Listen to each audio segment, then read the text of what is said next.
Good morning.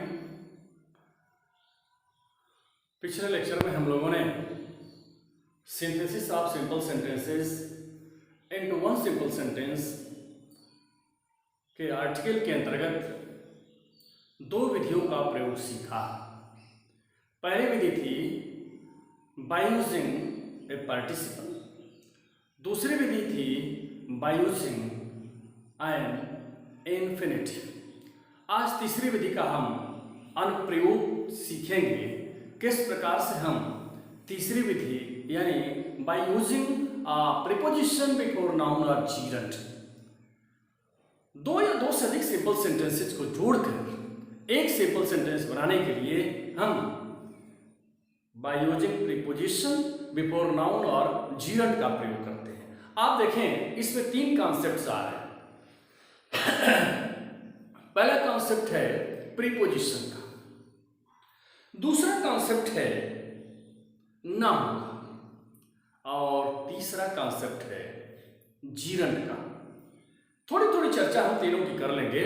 हालांकि ये चीजें आप पूर्व में अच्छी प्रकार से पढ़े हैं, ऐसा मैं समझता हूं। प्रीपोजिशन क्या है? Preposition is a word which is used before a noun and it shows the relationship of any other noun in the sentence. preposition noun से पहले प्रयोग किया जाता है और वाक्य में किसी दूसरे नाउन से उस नाउन का क्या संबंध है, what is the relationship of the noun to another noun in the sentence. ये प्रीपोजिशन का कार्य है। जैसा कि ये दो शब्दों से बना है, प्री और पोजिशन। प्री माने पहले, पोजिशन माने स्थान। हालांकि कुछ एक परिस्थितियों में इसको बाद में भी प्रयोग किया जाता है, कुछ खास करके जो प्रीपोजिशंस हैं, लेकिन उनमें हमको भी डिटेल नहीं जाना है। अब इसके टाइप्स, क्योंकि जब आप जोड़ने चलेंगे तो कोई भी प्रीपोजिशन हो सकता है। सिंपल, डबल है, कंपाउंड है, फ्रेज है, पार्टिसिपियल है और डिस्गाइज्ड। डिस्गाइज्ड का प्रयोग हम नहीं इसमें करते, लेकिन सिंपल, डबल, फ्रेज, कंपाउंड, पार्टिसिपियल, ये सब प्रीपोजिशंस प्रयोग में आ सकते हैं। जैसी परिस्थिति रहेगी वैसा आप प्रयोग करेंगे। अब दूसरा कॉन्सेप्ट है नाउन का।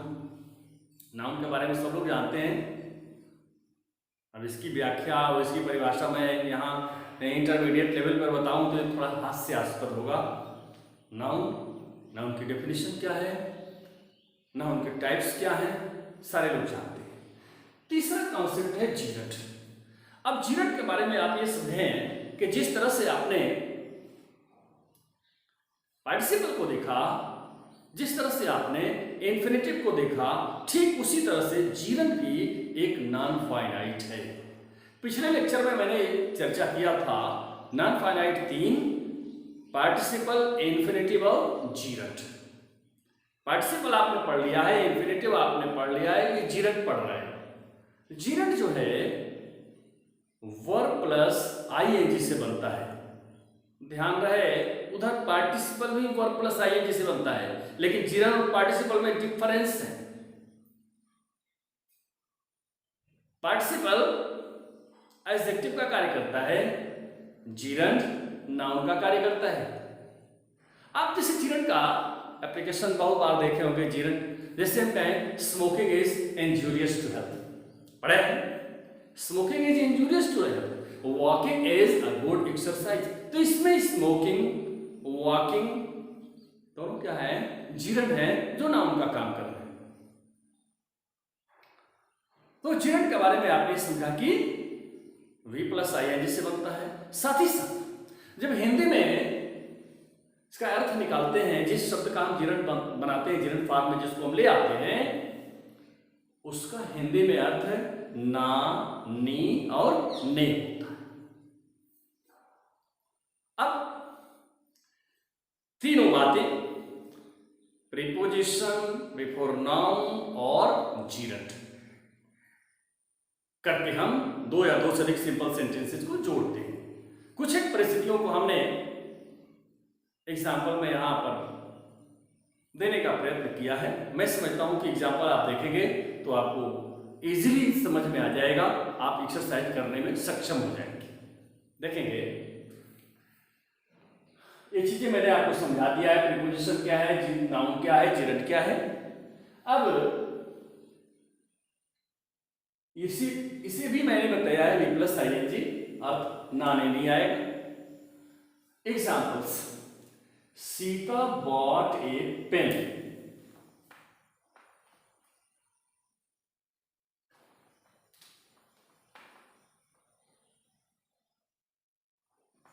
Sita bought a pen. She gave 5 rupees for it. She gave 5 rupees for it. Sita bought a pen for preposition आ गया, 5 rupees नाउन है, नाउन से पहले preposition आ गया। Sita bought a pen for 5 rupees। ये आपका एक सिंपल सेंटेंस हो गया। आपने ये देखा कि ये नाउन से पहले प्रीपोजिशन का प्रयोग आपने किया है। अब दूसरा एक एग्जांपल देखेंगे। He gave me advice, उसने मुझे सलाह दिया। He helped me, उसने मेरी सहायता की। अब दोनों को जोड़ेंगे। Besides giving me advice, अब besides देखेंगे, प्रीपोजिशन है। बिसाइड ये जीरंड हो गया। बिसाइड्स गिविंग मी एडवाइस, मुझे सलाह देने के अतिरिक्त, ही हेल्प्ड मी, उसने मेरी मदद किया। अगला एग्जांपल देखेंगे। You helped me, you helped me. I would have failed, दोनों को I would have failed without your help, ये विदाउट प्रीपोजिशन आ गया।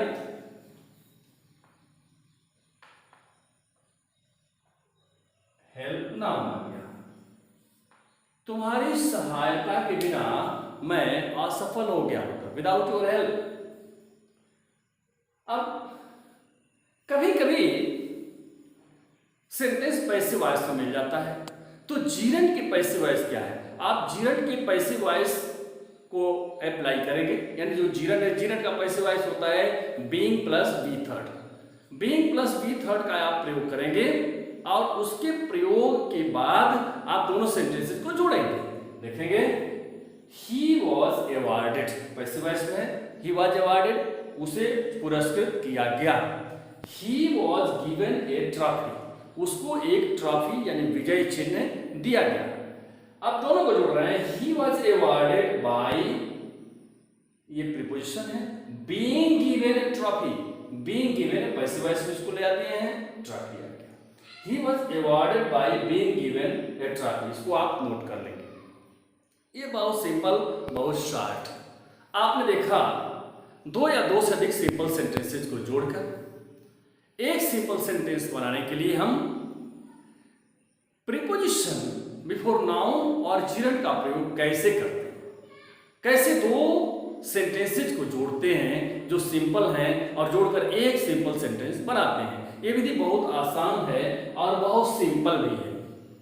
मैं समझता हूं आप समझ गए होंगे। ये प्रीपोजिशन के तीन कॉन्सेप्ट, जैसा कि मैंने चर्चा किया, तीनों कॉन्सेप्ट्स को आप थोड़ा डिटेल में स्टडी कर लीजिएगा बुक में। प्रीपोजिशन को, नाउन को, जीरंड को। जीरंड का फॉर्मेशन आपने देखा, वी प्लस आईएनजी, हिंदी में अर्थ निकालेंगे नाने नी। और ये सब एग्जांपल्स आपने देखा। अगर पैसिव वॉइस में आता है तो passive voice, passive form gerund का होता है बीइंग प्लस बी थर्ड।